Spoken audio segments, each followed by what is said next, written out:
5,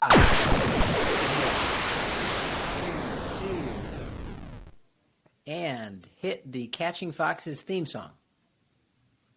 That's it. British pop. You guys don't have a theme song?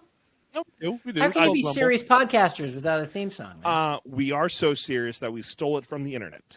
Oh, there you go. So that is 100% accurate. The guy knows that we stole it, though, so it's fine. That's all right. That's totally fine. That's fine. We gave it credit for the first 100 or so episodes. I was like, that. Oh, great. We already lost Dave. We're like a minute in to the podcast, and you've already offended Father President. He does not like my mom's decoration, I guess. Yikes. I'm around my Christian Barniak a lot. I can't handle any more of this. He's immediately regretting his decision. Hey, welcome back. What's going on? I know. I got a lot going on in my life, all right? Yeah. Oh, you guys have like a snow day. It's tough. It's tough. Yeah, snow day that happened to be on your birthday, by the way. Yeah. People started putting 2 and 2 together yesterday. They're like, wait, it's Father Dave's birthday. King. It is nice. It's good to be the king. Yeah. Right. How's it like up there, all powerful and mighty? That's right. It doesn't suck.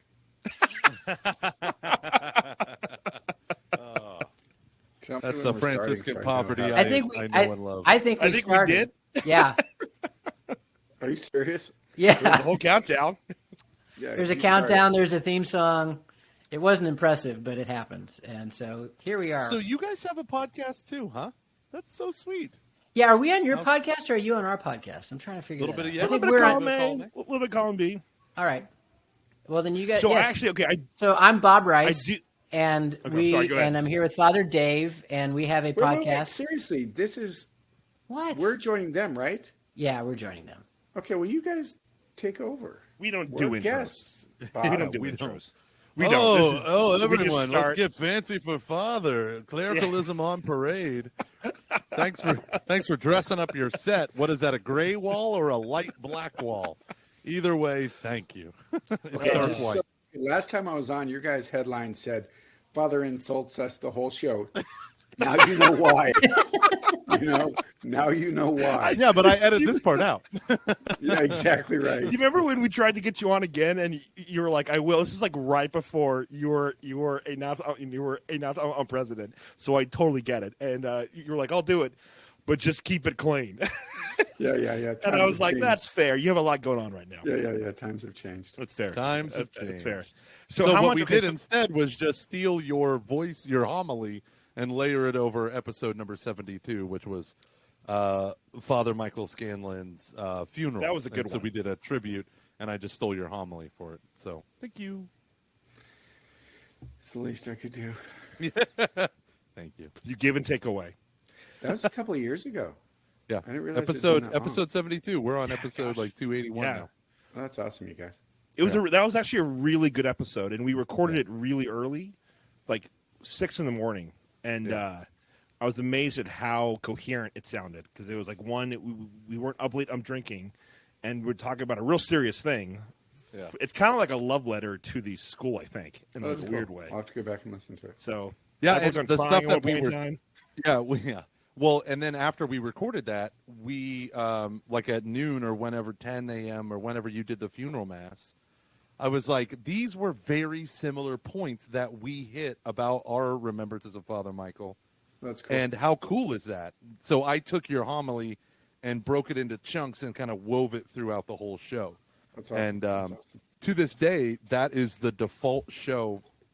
That is my template for everything. So whenever I created a template out of that show, and I call it the 70s.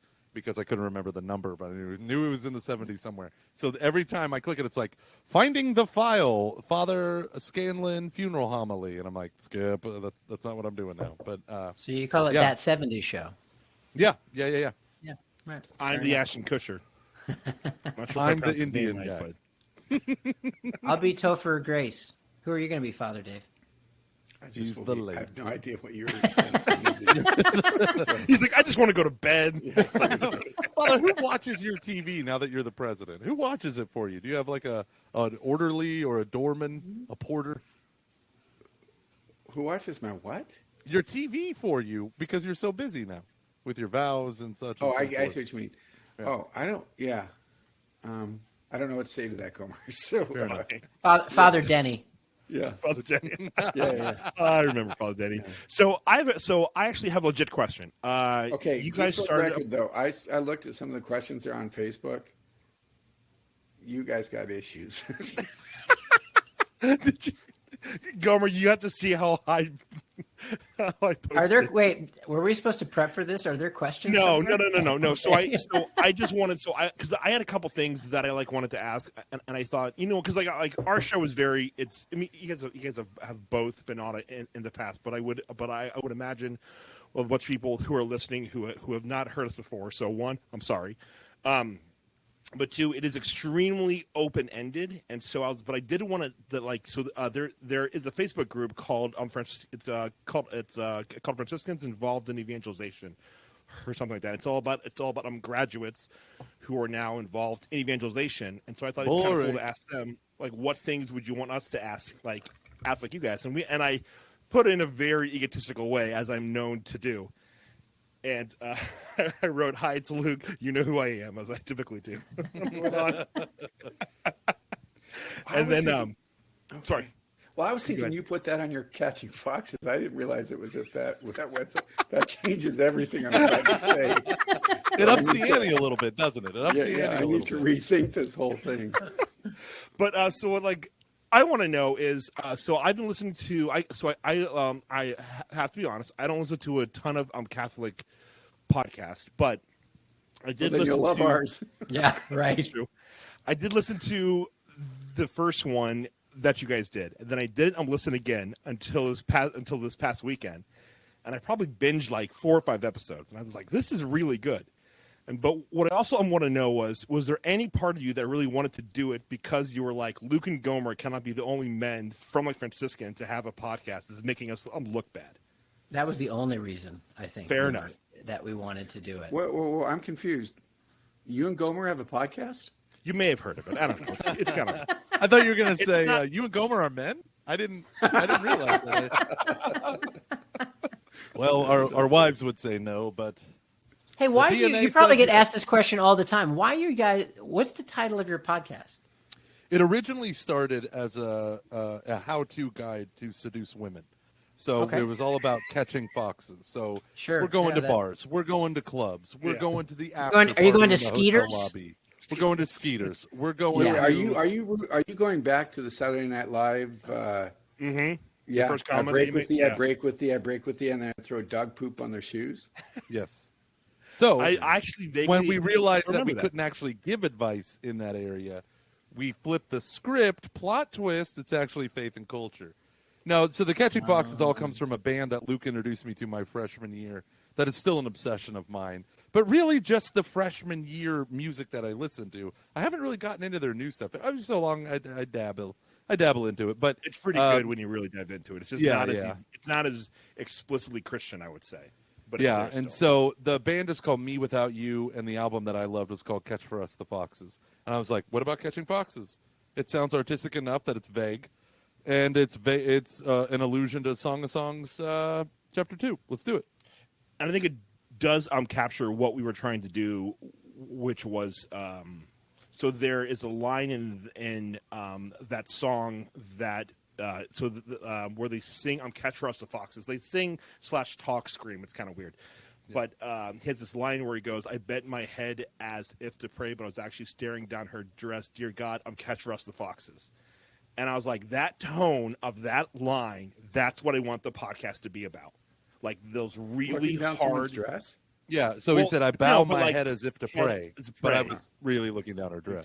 Yeah, like, so like Tim kind of Gaffigan says, peace be with you, and an extra piece for you, right? Like, the idea at its core of, in the song, it is a brutal honesty about how people can use and leverage their religious outwardness, but really there's still a lot of rotten dead men's bones inside, right? And so the idea was supposed to be, like, I think Luke actually summarized it better than anyone or either of us had ever had where he said it's the. You mean the just now or No. Sorry, 2 weeks ago. You guys He look said- so horrified. Yeah, that was it. Good night. No, he said makes me think you're we're doing the great. conversation people who do ministry have when they get to the bar after an event, right? Like the processing, the what's it called, drovers after a Steubenville youth conference where the team gets downstairs and we're all like, oh my gosh, what was that guy screaming? What happened over there? And hey, I really, it is this honest conversation that we try to have without, we talk about the intersection of faith and culture. Sometimes we just talk about Marvel. Sometimes we talk about a lot of stuff that, that is totally off the rails, but still relevant. And it's trying to be as honest as possible. And it doesn't work with everyone. And we know that. No, and honestly, I think that's one of the things I've appreciated about you guys is you've been just kind of honest with who you are and what you're about. You're not trying to please everybody. You're just doing what I think what you guys think the Lord wants you to do. So I think that's cool. Yeah, and well, thank you, Father. I really do appreciate that, and like that's what I really like about podcasts. When I first got into them around 2008, 2009, it was just it felt so normal, but it was packaged as a show. That's the only way I can explain it. Whereas it just like this is I feel like I actually know who these people are as opposed to this script. And it just is this natural conversation that, of course, has like a whole bunch of edits, and it does have a flow to it. But it's just, it's very human in that way. And that's one thing that I really do like about your guys' show, is it like because I've hung out with you guys, I've hung out with you guys a couple times, and it like that actually is you, like it's very unnatural, and I really enjoy it. Like why do a podcast like that? Mm-hmm. Well, a couple of things. First off, I'll be honest, and I'll answer first, Bob, and I'm sure he'll say something totally opposite. But that we wanted to do something that was just that. We wanted to be able to be honest, just kind of share our thoughts and our feelings, our reflections. To be totally truthful, we didn't want to do something that was going to take a great deal of research and study and just being able to share kind of our story. And just that was that our desire was to be, Bob and I have been friends for 25 years and just be able to just kind of, we've had people say, listen to us, like at these team meetings that you were talking about, Luke, they would say, all right, you two are just like the way you react to each other is just ludicrous. So we thought maybe we'd share that. But I will say that one of my concerns is what you just kind of alluded to, Luke, and that's that people who know us are going to go, oh, this is fun because they know us. And people who don't know us are like, what the heck is this? And never. But I think once you kind of listen to the stories, you begin to think you're part of our life and part of our story. I think that's what maybe attracts people. I don't know. Yeah, no, amen. It's a similar thing. Father Dave and I have always, I think, had a similar vision of ministry and just being in a part of friendship. I think this is what you guys do really well as well. Just like it's okay. You can laugh, you can lighten up, you can be serious. But I think so many people are just lacking like Christian brotherhood, and how to engage in that. And so I know that's something I really enjoy in my friendship with Father Dave. And yeah, it's just a natural thing. It's fun to sit down and we're not exactly, we kind of sketch out like 2 minutes beforehand. I think we'll say this and we'll plug this and we'll close with this. But other than that, we're just being brothers in Christ and trying to look at the world and try to offer some people some hope, And I think that's where, to go what you said earlier, Gomer, is that we want to try to be kind of relevant. That's why we're doing it once a week and we're not recording it, a week's in advance. Is we want to try to deal with things that are in people's face right now. You said the intersection of faith and culture. So basically, we're just copying you guys. Now that I think about it, no, we know. We're like the PG version of Luke, Catching Foxes. Luke, really. You're bald. I'm bald. It's true. Bob, you have hair. Gomer, you have hair. Luke, you and I share the same birthday, so we're Exactly. basically See? twins. This is interesting. The more I think about this, It's fate. Bob, It's fate. when were You're you welcome. born? 1972, What day? What day? January 26th. that is so weird. No, that's nothing. It's not even similar at all. Oh, dang it. Gomer, I always No. get your birthday is like around the same time as my wife's. So I'm always like, it's like May something. Gomer May and I have 25th. Gomer and I have a similar fashion sense. We got the glasses, the Like beard, me. the vest. Yeah.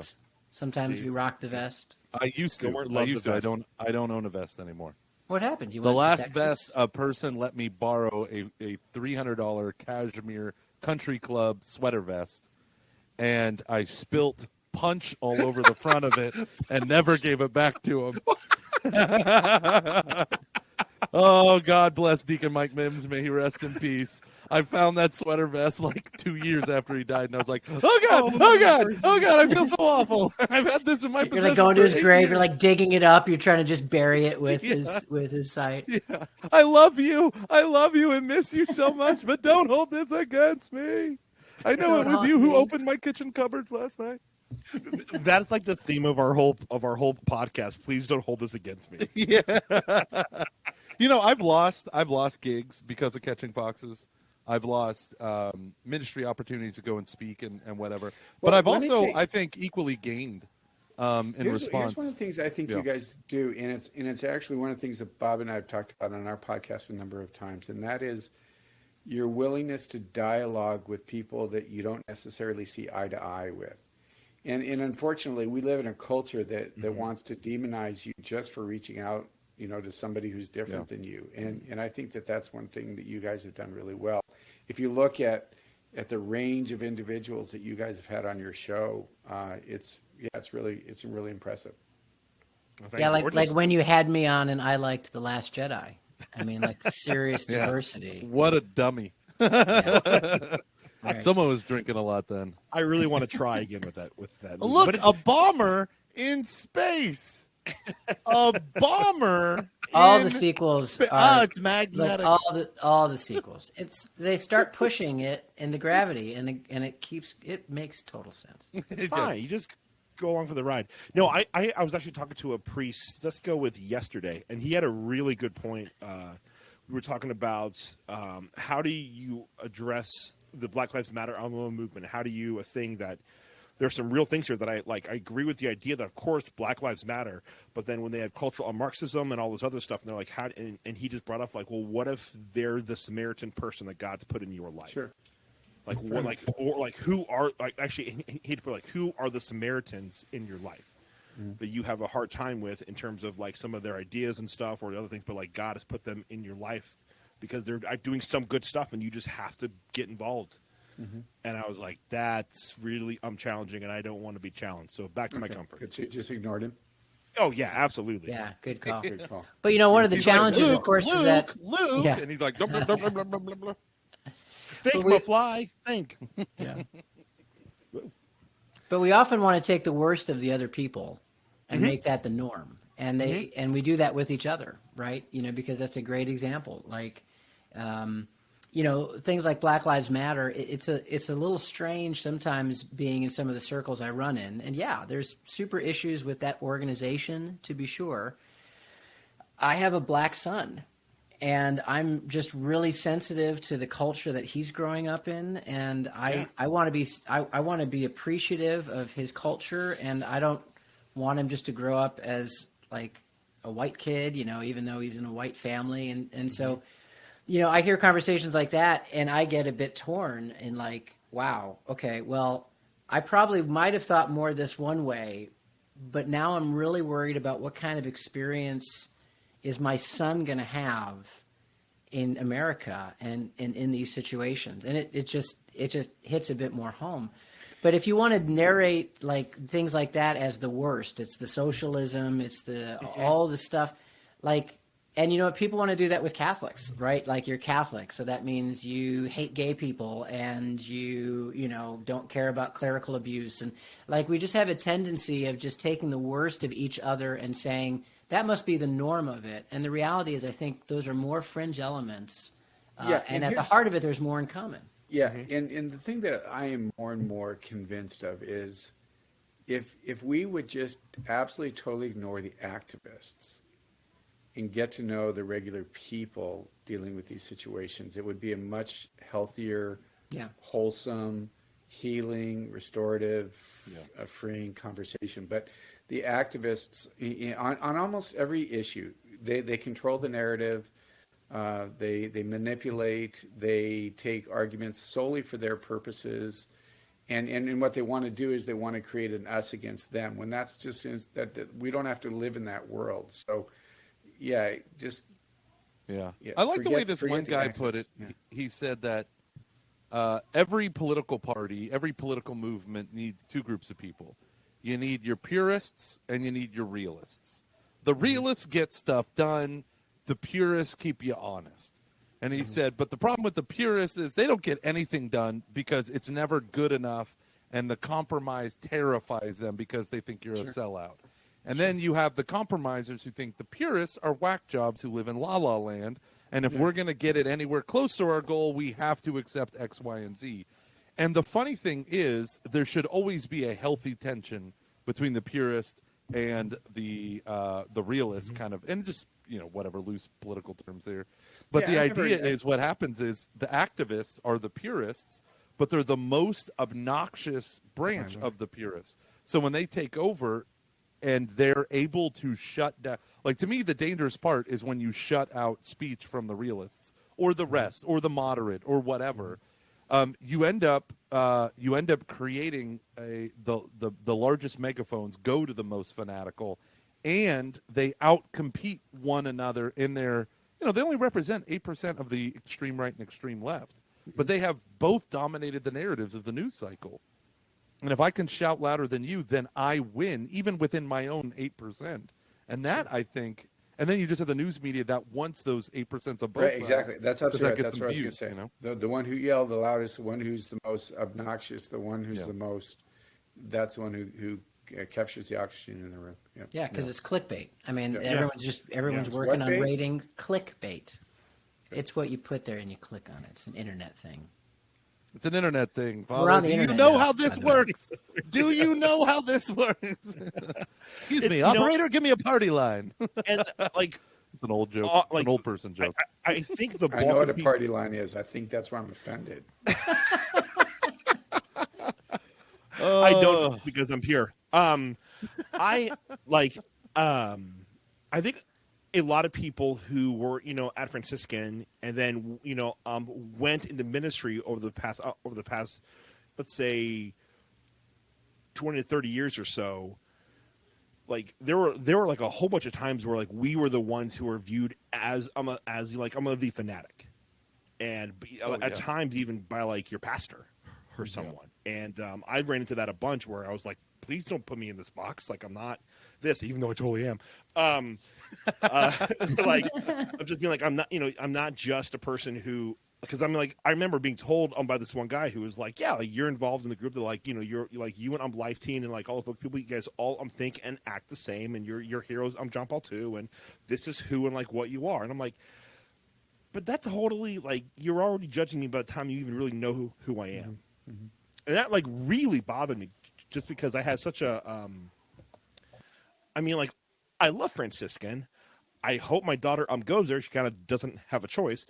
But it's not this thing of like. You hope your daughter wants to go there. Really. Oh yeah, I mean, there, yeah. I mean, like, listen, all I want is to go to Cross Creek Tavern for, like when I have to go to my daughter's school. That's all it's not really. It's more about me.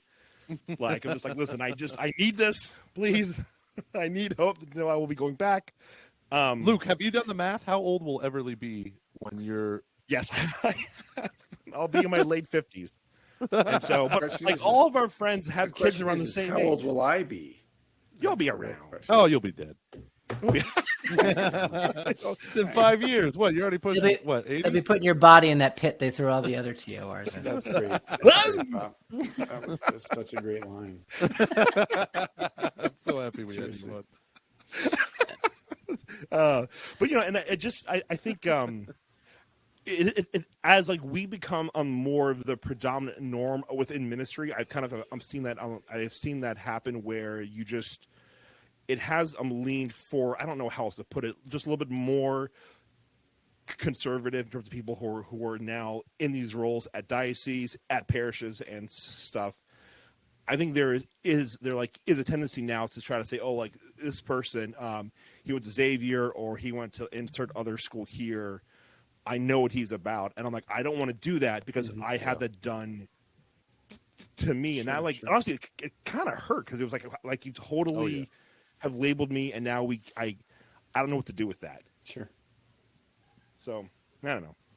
It's fun to be in ministry and try to break some of those stereotypes. I mean, that's actually been a real joy in my own life. I've always been, from the 90s, just labeled as the Steubenville guy. Came out of Steubenville, did the conferences, started teaching there. And I've had a real great joy over the past 10 years, particularly in, different circles and different organizations, just working really hard to just try to get people to see Franciscan in a new way, really appreciate it. The crap hit the fan a couple years ago when we did that youth ministry conference on campus, but it was also just a great opportunity to reach out to new people and different organizations that would have never shown up at Franciscan, and they were super blessed by it and built some really great relationships and some networking that happened. And yeah, I think that's kind of part on all of us, is that we try to be the ones that maybe step out of a stereotype and don't let ourselves just be pegged into that hole. And I think some of the, it's not the negatives, it's not the positive stuff, it's not the orthodoxy and the JP2 and the other stuff. It's a sense of we're judgmental, we know better than them, we demonize the other side. Again, they just think of the worst of those things. And those are bad things. Yes. Yes, those are bad things.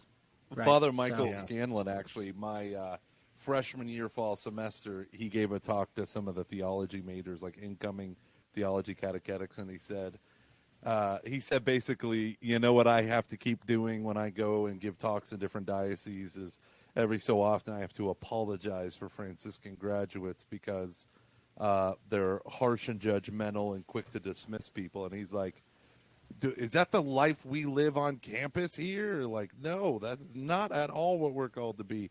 And it is funny how things have shifted. Right? Yeah, I mean, that is the life on campus, but it's fun too. The nights are weird. No, but the brilliant thing of Steubenville that I thought was so fascinating is in American Catholicism in the 80s and 90s, youth ministry was what liberals did, right? Because that was like very much we do CCD. We're the Confraternity of Christian Doctrine here. We're PSR or whatever.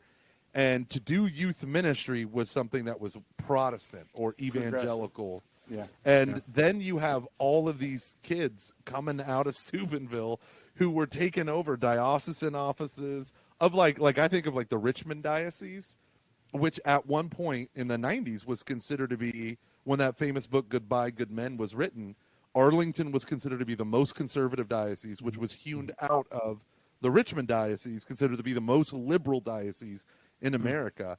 And then in 2015, I had done events up and down Richmond diocese, because it's a very big diocese, and they're like 80% Steuby grads, and the youth ministers are Steuby grads, and it's all this stuff, and it's like, wow, they took over the culture, and I bet you they had no idea what they were doing. They're like, whoa, these people have degrees in youth ministry. Bring them in. Yeah, and then all of a sudden it's like, wait, what? Adoration? Confession? Oh, no, that's the forgotten sacrament, or whatever they were talking about. I think it's one of Father Mike's most anointed phrases, and is just that concept of dynamic orthodoxy.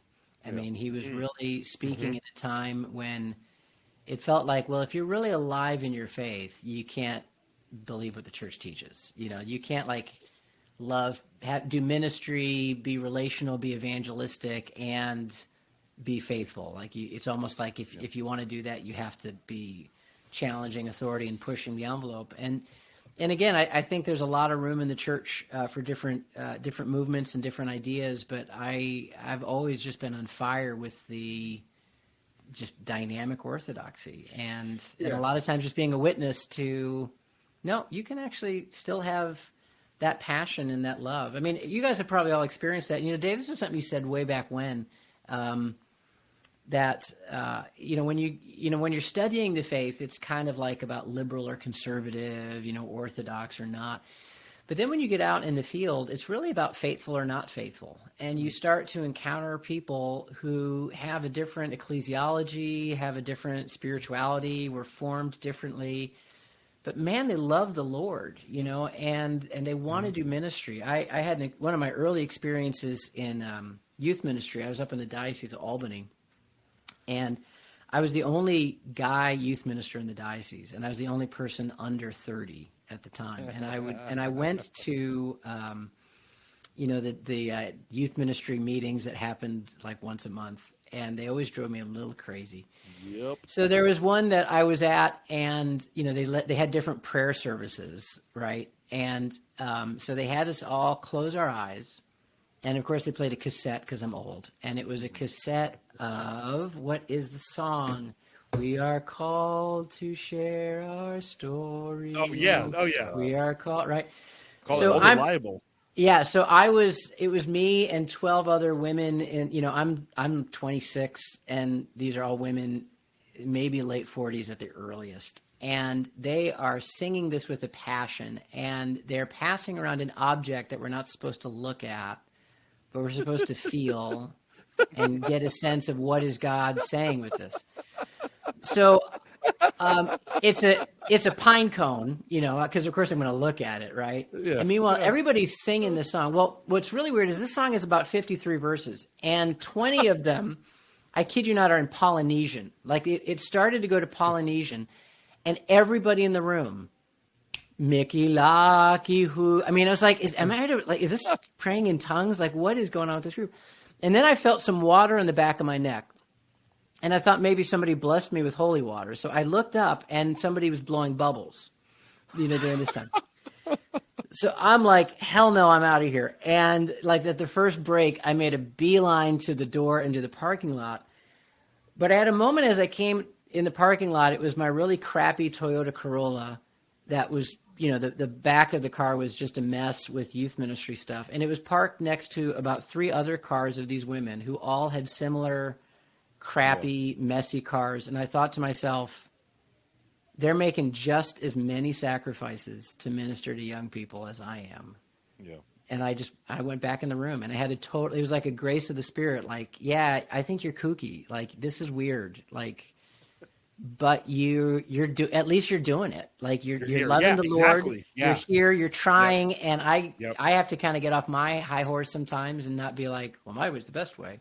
Even though I do think my way is the best way, but I think we all think our way is the best way. That's why it's called our way. If it wasn't, I would do another way. Right. Would you say that when you went back into that room, you felt like you had the courage to share your story? Tell your story. Because I came to tell it. I said, let me tell you my story. Nice. And but I did it in Polynesian. Take that. That's powerful.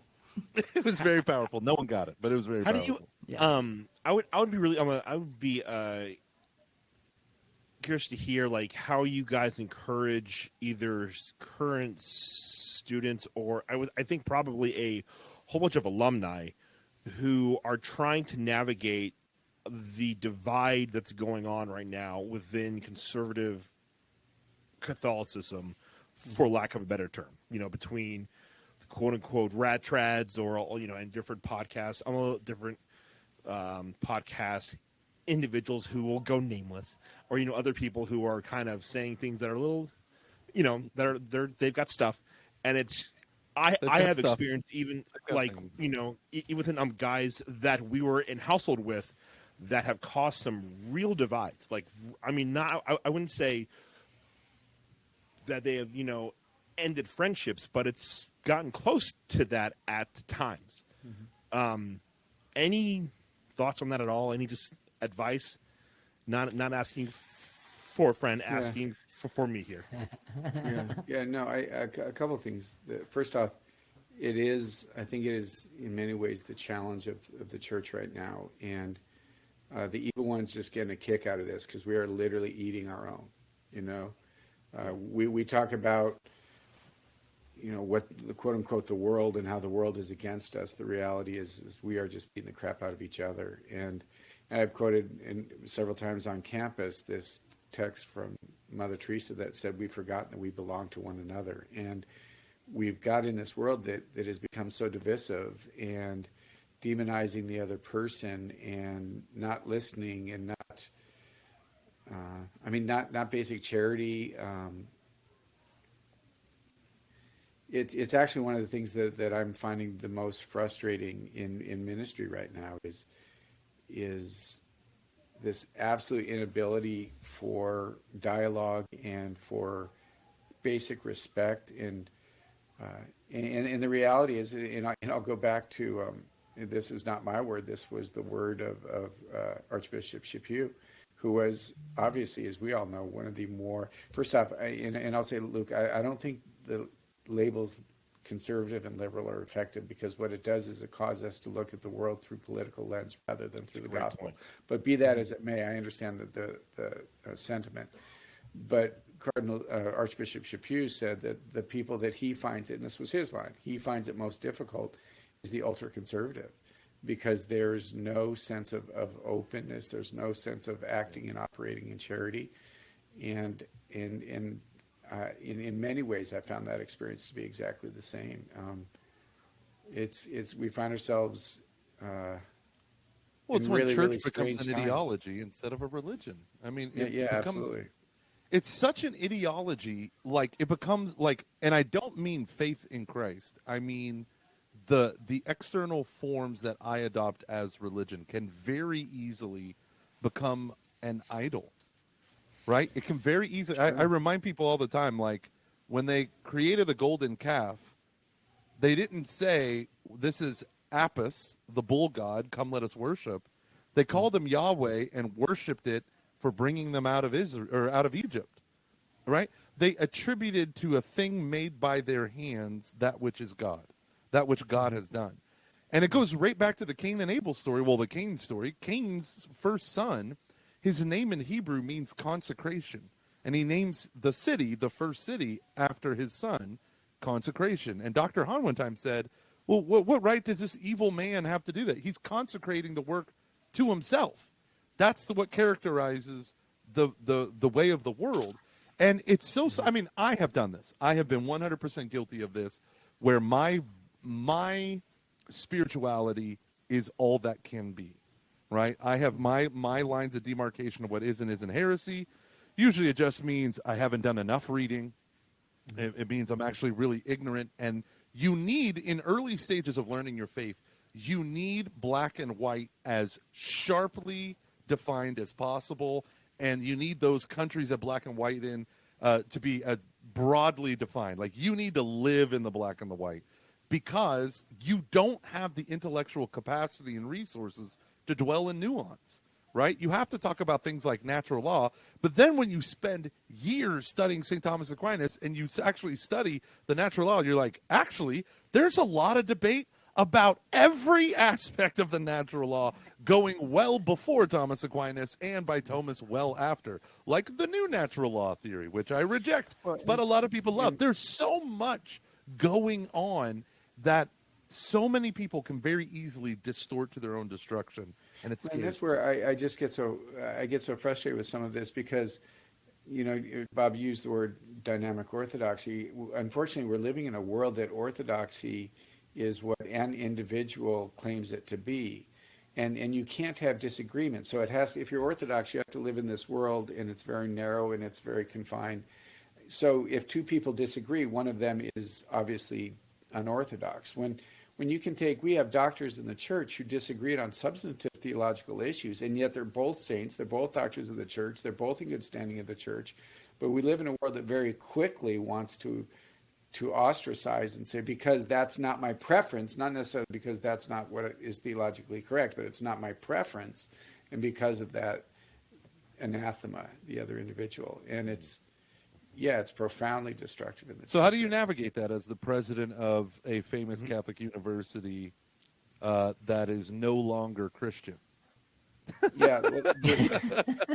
I mean, honestly, it's what I mean to say is, how difficult was it for you to stump for Biden so much?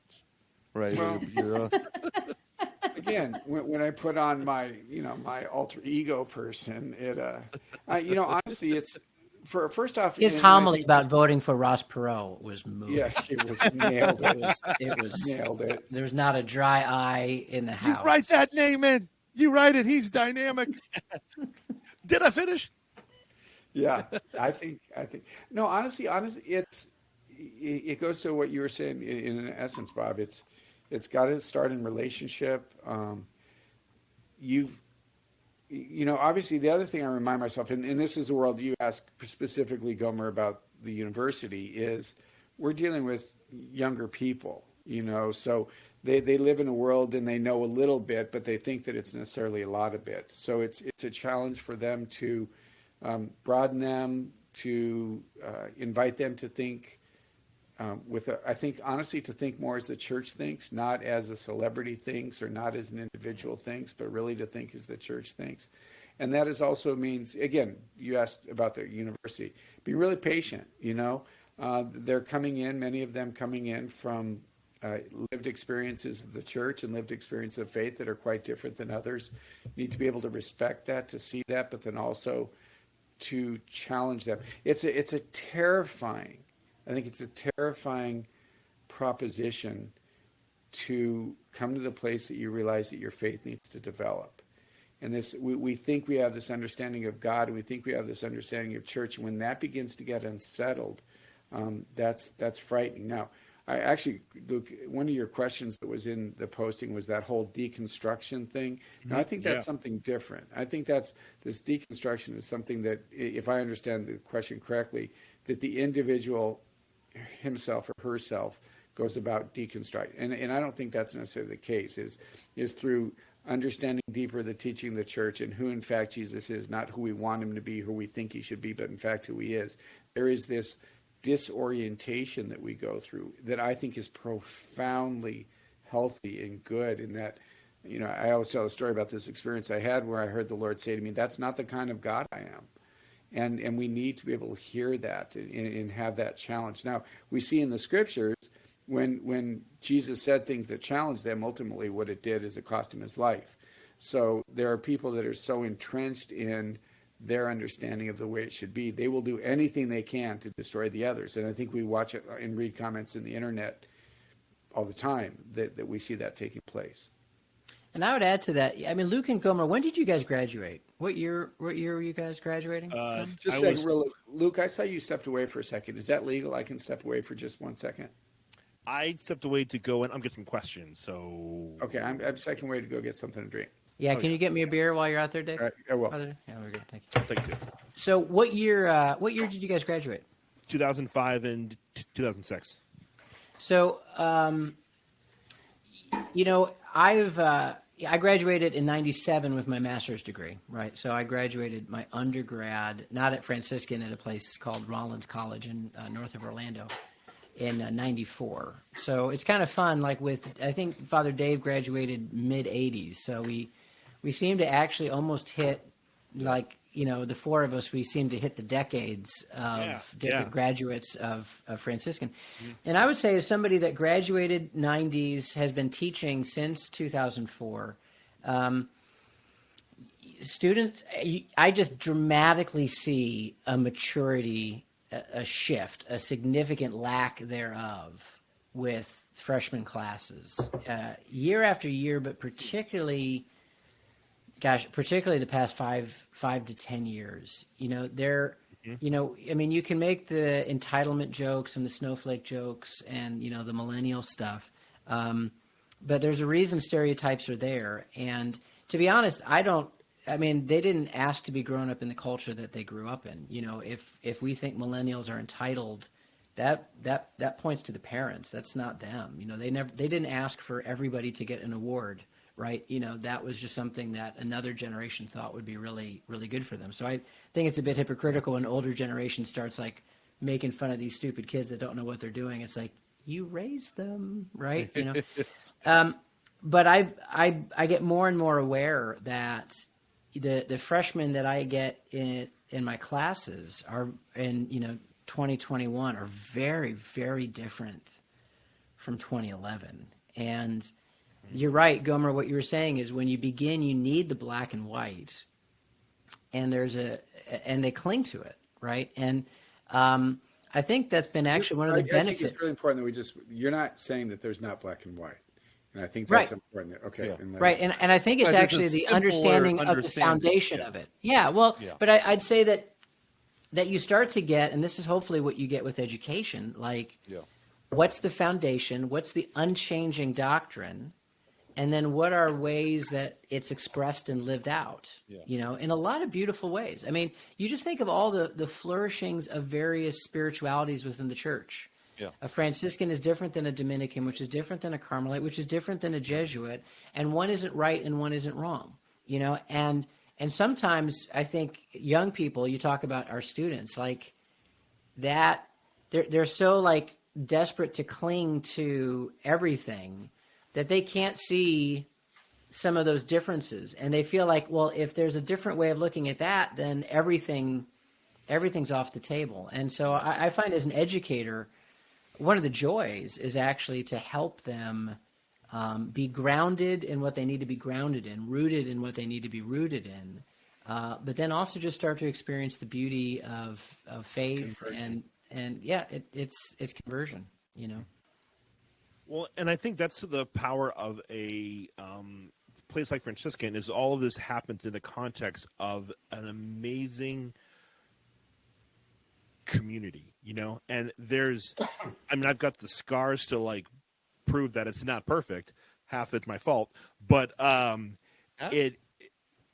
let's go 2/3. Yeah, like there are some people who would say 80%, but we call those people Carrie Dominy. There's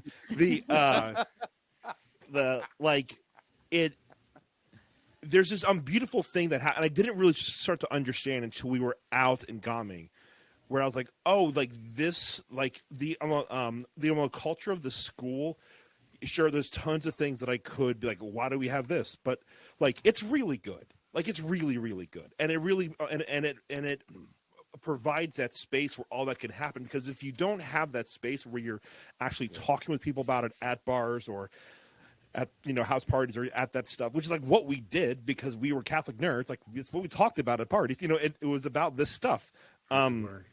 So, guys, now that you got a couple beers in you, what about Ronner, huh? You would What literally about do that. Carl You would Ronner? literally do that. I had a different college experience. Yes. Yeah, Going to Gomer, I think Henry the Rollins point- School of Rock Musicians. It's pretty awesome. Gomer, and to your point, Luke, Yeah. I think that part of that is, and actually you too, Bob, I'll just add all you, is that if you've got a culture and an environment where the kids feel they can trust you, that you care for them, that you love them, that you want the best for them, they're willing to be stretched. Yeah. But if 100% that's agree. not if that's not respected, then they're going to put up their fight, and that's okay. Yeah. I think that's what we're trying to create here is an environment that can happen. Hey, can I tell My a quick concern, story, though, Bob? My concern. Oh, yeah, my sorry. concern, though, is You that go, we're Father. beginning to- Thank you. Because I am the father, we established that at the beginning. Right. Is that we're living in a world that doesn't let you dialogue, that doesn't let you have a conversation, that they see the conversation is problematic, and that's just a mess. That's a mess that we find. Can I say something real quick, Bob? You Let's were vote talking on it. about Luke, these were the can you say kids. something? Can I Luke finish? says yes, Bob. Yep, you go. Can I finish? I would like to finish. No, but we didn't ask to give, like the participation trophies and all this stuff. My kid yesterday was reading, or a couple days ago, was reading this series that he got called Hey Jack. And he's reading through, and they're like chapter books, right? So learning how to read, learning how to do all this stuff. And he's like, Daddy, can I read this to you? And I was like, yeah. And usually it's like, here's one problem. It bothers them for a chapter, and then they solve it at the last chapter. And it was, he didn't get put with his best friend, a girl named Billy B. Brown, but with this other kid who's better at him than math. So the story goes on, and this is how it ends. It ends with a dramatic math competition where these two boys are against these two girls, and now they're so competitive they're not friends anymore. So the girls actually win, but because the boys learned how to be teammates and not just one trying to answer everything all the time, the teacher gave them extra bonus points, so they tied. And I said to Noah, my son, I go, that is crap. that is a crap book, son. I was like, you put that book down. And he's like, yeah, I didn't like the story either. I go, no, let me tell you why it's a crap book, son. I said, How Hogwarts they would have won.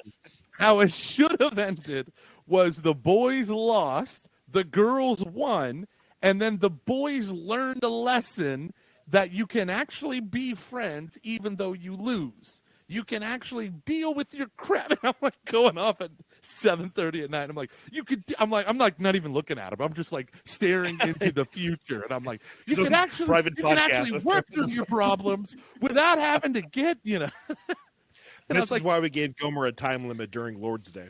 Yeah, hey Gomer, if your boy needs to chat, please give him my number.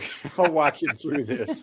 Well, the last time I saw him, he was crying because he wanted to sleep in a different bed because we're at grandma's because a gunman is going around my neighborhood. So we're hanging around. Welcome to my world. Yeah. How do you? I feel like I'm living Steubenville. Isn't this the city life of Steubenville? Is that what I'm living? Hey. Boo. How? I kind of wanted to ask about when you brought up the whole deconstruction movement because that's a really big deal. You're trying to see and a big word. Yeah, I know, right? I was Yeah. like, get it right, Luke. In your own experience, how do you guys, when you have a person who's going through that, how do you navigate that? All right, tell me what that is actually. So it is this current movement. It started within the Protestant church, as like everything always does. Back in probably the mid to late aughts, you'd have these Catholic artists, speakers, and like pastors. I think it would tend to start with LBGT issues, and they would say, "Ooh, I don't know about this," and then they would say, and then kind of go down the road like, "Do I think this is actually? Do I think that what this church says about this is this actually real? I'm not sure." And then from there, their whole faith unravels. And I mean, not like always with LBGT issues, but it tends to be. I think that's usually it's a moral issue. Yeah. Yeah, because it really starts when they have a person that they can actually put a name and a face to it, as opposed to an idea. And then so like you have like big people like Derek Webb, the Hillsong pastor guy, a few other people who have said like I'm not a Christian anymore because of this, and it's this like huge movement. And we've seen it creep into the Catholic Church a bit as well with certain like artists, other people who just kind of like say, "Hey, you know what, guys? Actually, I don't believe this anymore." And I think we're starting to see it as well, just as people, they get older, they don't have the cultural inertia behind them. I think to like keep practicing their faith. So it's like, do I really believe this? And then all of a sudden, it's like I don't, and then it's this whole can of worms. Yeah, I mean, if you think about it, there's like if you're a conservative evangelical, right, in the 80s and 90s, what do you think about homosexuals? Well, you've never met one. If you do, they're nothing but a deviant. And I don't know about you, but being raised in Oklahoma, the things that people would say about every gay man has on average 1,000 sexual partners. Like I literally heard that everywhere. And I remember a teacher brought it up in my Catholic school. We were talking about the issue of homosexuality. Most of us had most of the people in the 9th grade classroom at that time had never heard of that, let alone knew what that, or met someone, And I said, well, I heard that they have like the average statistically, and he's like, that is literally the most preposterous statistic I've ever heard. And I was like, what? But you can understand where someone is demonized. Right, to a Democrat, a homosexual, a whatever, and then you meet them and you find out, well, they're just like me. They don't want bad neighborhoods, and they don't want their kids getting bullied, and they don't, like 90% of the mundane, we're all the same in a lot of ways, and that begins the process of, well, maybe I actually didn't like Reagan or Bush or whatever. Maybe it wasn't all about, and then you just see the thread unravel. And in fact, it very rarely has anything to do with Christianity as doctrine, but it has to do with Christianity as a lived culture, like the sustaining culture that kind of props it up. I think as it starts, I think it does end up. Yeah, and then they go like, well, I can't believe, a lot of the Protestants go rate the sola scriptura then. Well, I've met these wonderful, nice people who happen to be gay all the condemnations as them, then that's wrong. I have to reject the book.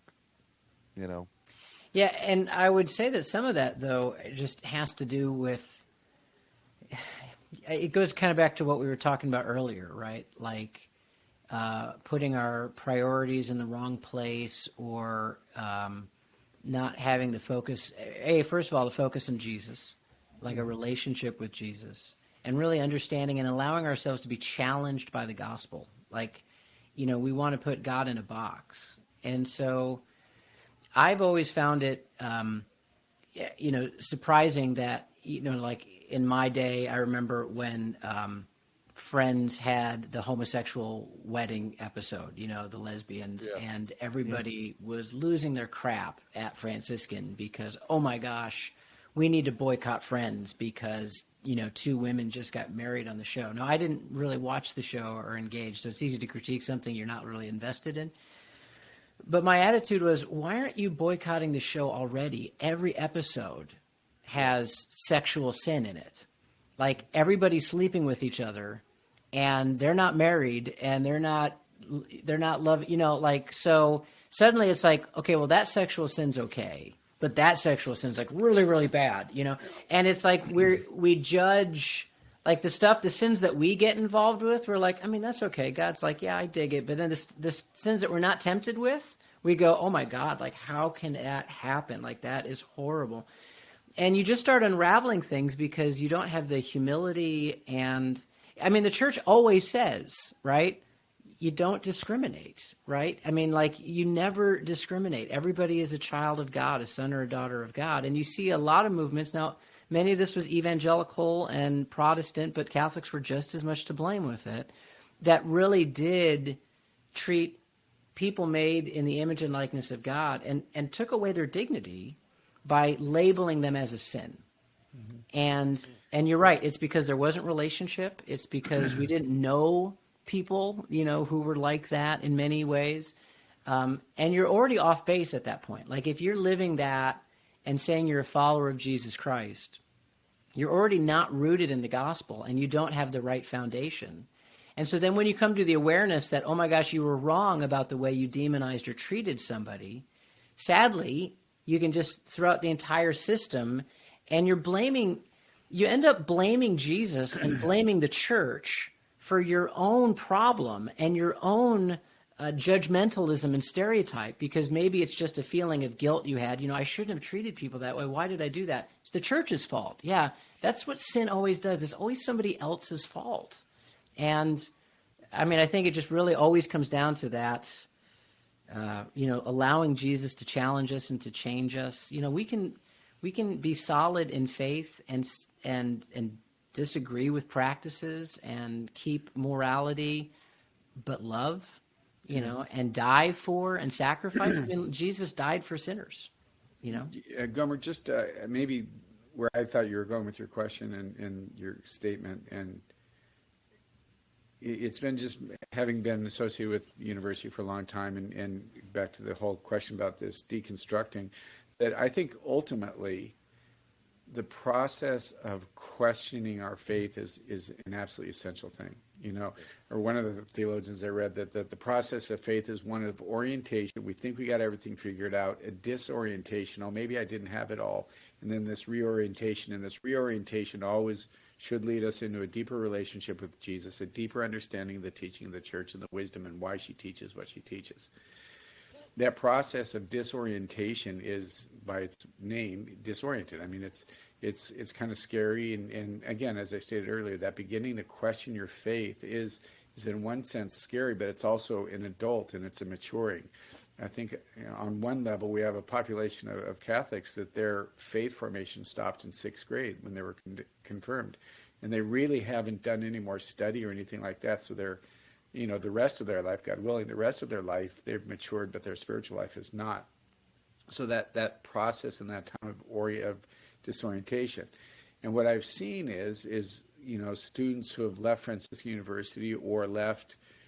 Let's say they're teens, and they get into their 20s and early 30s, and they're beginning to go through the questioning, which again is a healthy thing. My experience of watching this is it largely, how they're going to turn out largely depends on the people they've surrounded themselves with. That if they've surrounded themselves with people who are not of faith, people who are not believers, people that are not faithful, they've largely deconstructed and totally walked away because they don't have that voice of reason. They don't have that voice of truth and wisdom, and they've just bought into whatever's being sold them. And I'll just say myself as a friar and a priest, watching that, I often can determine how somebody's doing by how close they stay in contact with me. In some ways, I think I feel like I'm their conscience, right? And I've just seen, people and students and friends that I was close with that walked away, and they figure, Father Dave's not going to care for me anymore. He's not going to love me anymore. He's not going to, and that's a choice and decision that they make.